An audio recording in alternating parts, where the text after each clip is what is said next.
All right.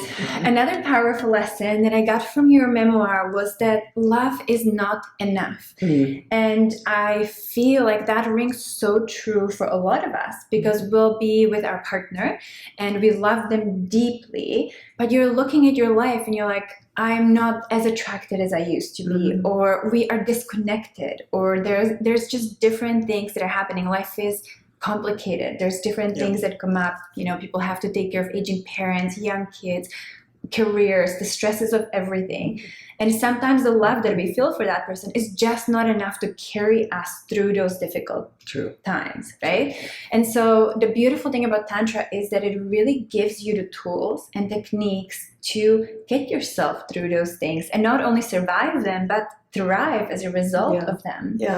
Can you tell us a little bit more about these techniques and what we can do if we are in that moment of, I love my partner, but I'm just not in love with them anymore, like I used to? How can we get that back? That's the question, right? So the techniques are really practices. And your technique is to brush your hair every morning a certain way, and it makes it long or curly or whatever you want because you've gotten into the practice of taking care of yourself a certain way. So practices really help take care of relationships and help you feel the love that you are for your partner, that you know you love, but you're not feeling the love.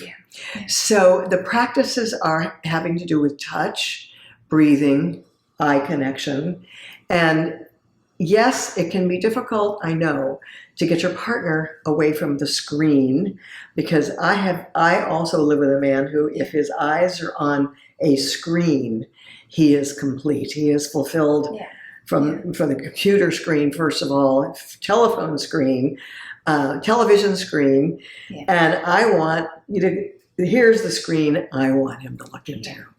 And he's not as practiced or as comfortable looking into the screen of me as I would like him to be. But I love him just the same. But I've also had a lot more practice because in all my years teaching Tantra, it was all about practicing connection with strangers and with my beloved. So practice makes perfect. To the extent that you come close with your bodies and look into each other's eyes and practice feeling the love that you are and the love that you felt when you stood at the altar and got married, when you first fell in love and you couldn't get your hands off each other. It's all about bringing up those feelings that are always going to be inside you. But we get busy, as you said, we get so consumed with life. Life is so demanding these days and confusing and changing. This is not the same world we lived in 10 or 20 years ago. It's not, And it's not going to be the same world as AI comes in and all of the future miracles that are coming towards us. We're going to be living a lot longer, 20, absolutely. 30, 50 years longer than our parents lived. And how are we going to keep loving the same person? There's other people to love. It's just how to love them. Keeping the love alive within you is... Absolutely. You know, our friendship keeps a certain love that we find in our friendship with your girlfriends. We know how nourishing that is. We have to adapt to the world being different, to society being different. And these things, our screens, the technology that we have has affected relationships, right? And I find even me and my husband, we have a rule. We talked about it. You know, communication is such a big key, right? Speaking your needs and desires. And we communicated about this because we noticed a trend a few years back where we would just be on our phones, you know, having a coffee or lunch, and we're like, hold up. Like we're here together. We're not even communicating. We're not connecting. We're just like talking to other people or looking at social media. And so we have a rule that if we have a phone and one of us starts talking, the other one just puts the phone down and we pay attention, we connect, we look into each other's eyes. And it's a practice, like you said, it doesn't just come naturally. You have to say, you know, a lot of people, there's a lot of fun memes on the internet where, you know, people in a long-term relationship, they spend most of their time screaming at each other from another room, you know, and we do that too. And so we really, it's been a few months where we said, you know what, no more of that. Like we have to, if you want to talk to me, come to the room that I'm in. Yeah. If I want to talk to you, I come to the room that you're in.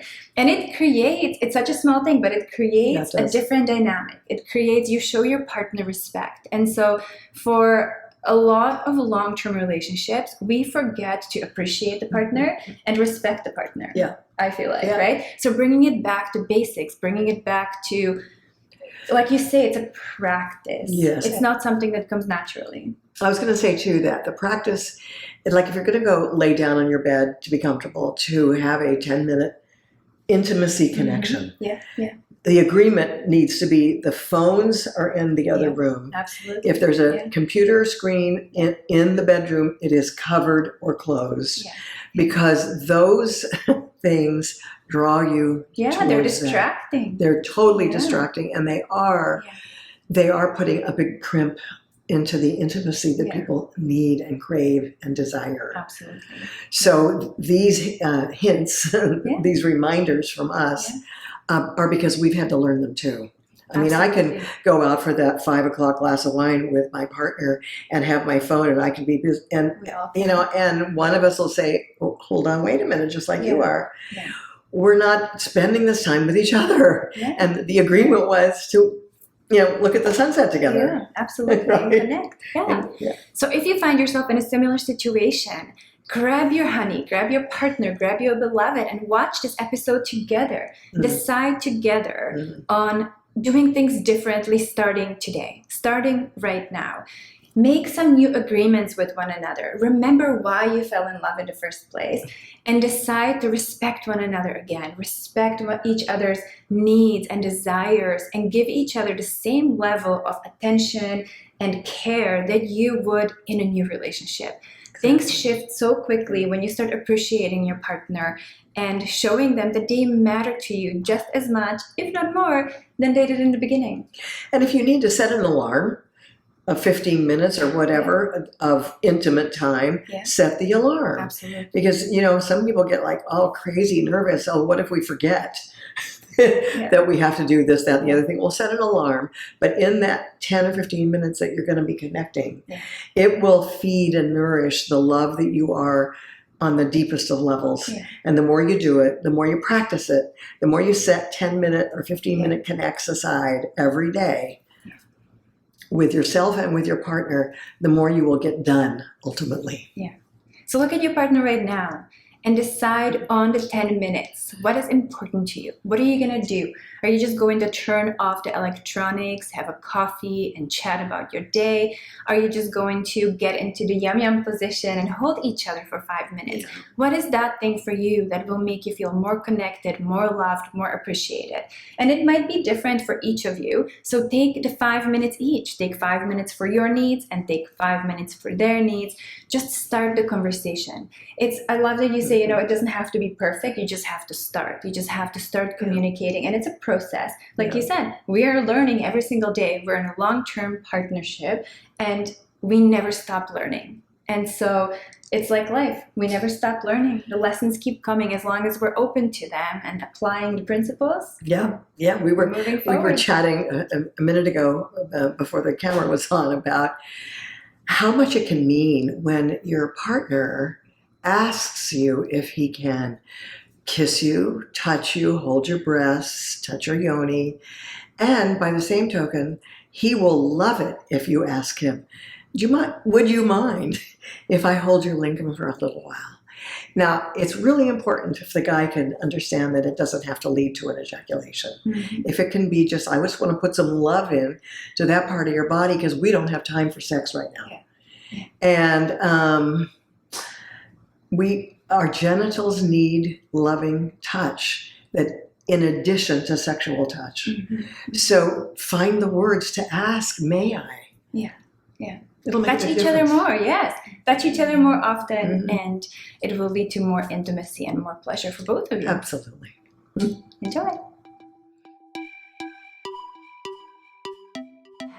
If you'd like to learn how to communicate with your partner a little bit better, a little bit deeper, a little bit more effectively, you can download our Small Phrases, Big Results in the show notes below and start communicating with your partner. Start opening up some of those sacred conversations that you want to be having. I'm excited for you.